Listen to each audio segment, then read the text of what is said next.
जगातील एकमेव असं बेसॉल्टिक रॉकमधील लोणार सरोवर ज्याच्या विविध गुणधर्मांनी ते जगभर प्रसिद्ध आहे।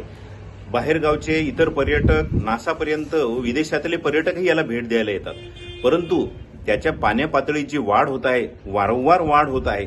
आता पावसाळा पूर्ण संपलेला असूनही लोणार सरोवरच्या पाण्याच्या पातळीत वाढ होत आहे। यामुळे जे पुरातन मंदिरं आहेत ते पाण्याखाली गेलेले आहेत। काही मंदिरे तर त्याचा मूळ मिटलेलाच आहे, कारण ते पूर्ण पाण्यात गेलेले आहे। परंतु कमळजा माता मंदिर जे आहे ते आजपर्यंत कधी पाण्यात गेलेलं नव्हतं, परंतु त्याचेही पाणी इतकं वाढलेलं आहे की 15 ते 20 फूट पाण्याची पातळी वाढलेली असल्यामुळे देवीच्या तांदळापर्यंत हे पाणी गेलेलं आहे।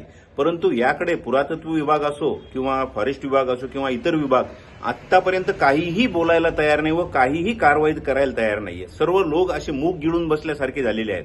तर यावर लवकर काहीतरी एक तोडगा काढावा, ते पाण्याचं नियोजन करावं असं या विभागाने करायला हवं आहे। पण अजून अद्याप काहीही केलं नाहीये व कोणीही यावर बोलायला तयार नाहीये।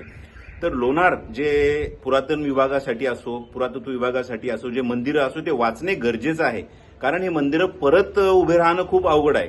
ते वाचवणे गरजेचं आहे। यामुळे याच्यावर ताबडतोब काहीतरी उपाययोजना करावी असं आमचं सर्वांचं, लोणारवासियांचं व इतर सर्वांचंच म्हणणं आहे। तर यावर लवकरात लवकर कारवाई करावी अशी आमची मागणी आहे।